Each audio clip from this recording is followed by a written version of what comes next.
여러분은 영화 좋아하시나요? 정말 바보 같은 질문이죠. 세상에 영화를 싫어하는 사람은 거의 없으니까요. 물론 장르나 스타일에 따라 좋아하는 영화, 도저히 안 맞는 영화는 나뉘겠지만요. 오늘 소개할 영화는 바로 호불호가 심하게 갈릴 만한 작품 해피엔드입니다.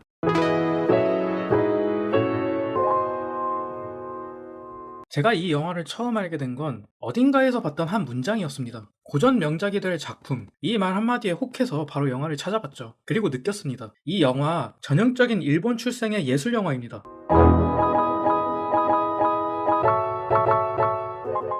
저는 영화를 크게 두 가지로 나눕니다. 오락영화 그리고 예술영화. 물론 영화라는 것이 경계선이 뚜렷하게 있는 것은 아닙니다. 아무래도 개인이 홀로 작업하는 것이 아닌 좀 다수들에 의해 만들어지다 보니 극한의 예술성이 발휘되기가 힘든 상황이라고 생각을 합니다. 이런 말도 있잖아요. 가장 창의적인 것이 가장 개인적인 것이다. 특히 예술영화는 가장 중요한 건 몇 가지가 있겠지만 저는 크게 두 가지라고 봅니다. 독창성과 주제의식. 얼마나 날카로운 주제를 담았는가, 그리고 그걸 얼마나 참신하게 연출했는가. 이런 게 예술 영화를 평가할 만한 요소라고 생각을 합니다. 여기서 영화가 재미있다? 이러면 이제 역사 속에 남을 고전 명작이 되는 거죠. 하지만 보통 수많은 예술 영화들은 재미가 없죠. 그래서 저는 예술 영화를 속칭 드르렁 영화라고 부릅니다. 피곤한 몸을 이끌고 예술 영화를 본다면 바로 8시간 풀타임 숙면이 가능하죠. 자, 그러면 이번 영화 해피엔드는 어떤 영화일까요? 오락 영화보다 드르렁 영화에 가깝습니다. 해피엔드는 가까운 미래를 배경으로 불량 고등학생인 쿄우와 유타를 중심으로 전개됩니다. 불안한 미래에서 살아가는 쿄우와 유타 간의 우정과 불안한 사회 속에서 방황해야 하는 개인을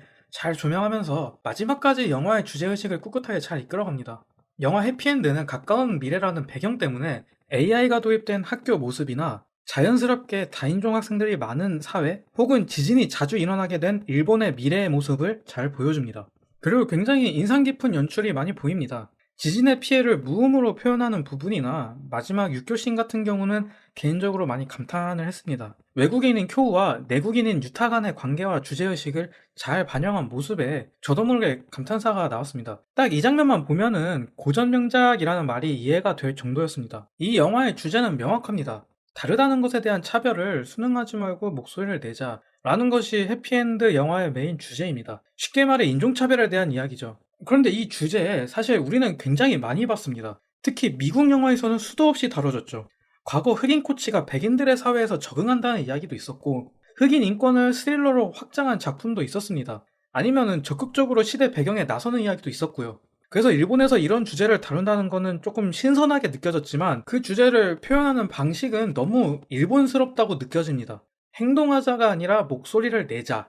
굉장히 소극적인 메시지인데요. 그리고 영화 속에서도 이 주제를 깊이 파고들지 않습니다. 그러다 보니 영화 전체적으로 수박 겉핥기식으로 넘어가 버리는데 굉장히 아쉬웠습니다. 또한 연출도 전형적인 일본 예술 영화 같습니다. 굉장히 정적인 연출이 많은데 카메라는 거의 움직이지 않고 고정된 앵글로 인물을 보여주는 경우가 많아요. 이건 과거 일본 영화의 거장 오지 야스지로의 타다미 컷 스타일을 연상시킵니다.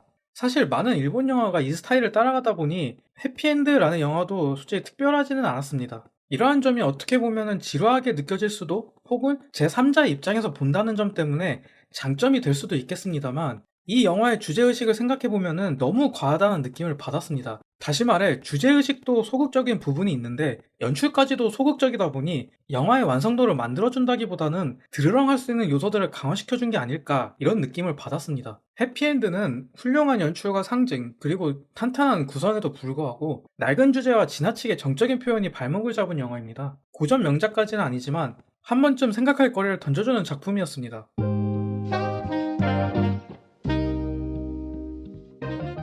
이 영화 가격으로 평가하자면 16,000원짜리 영화입니다. 이상 영화 리뷰 김백수였습니다. 다음 영화에서 보시죠.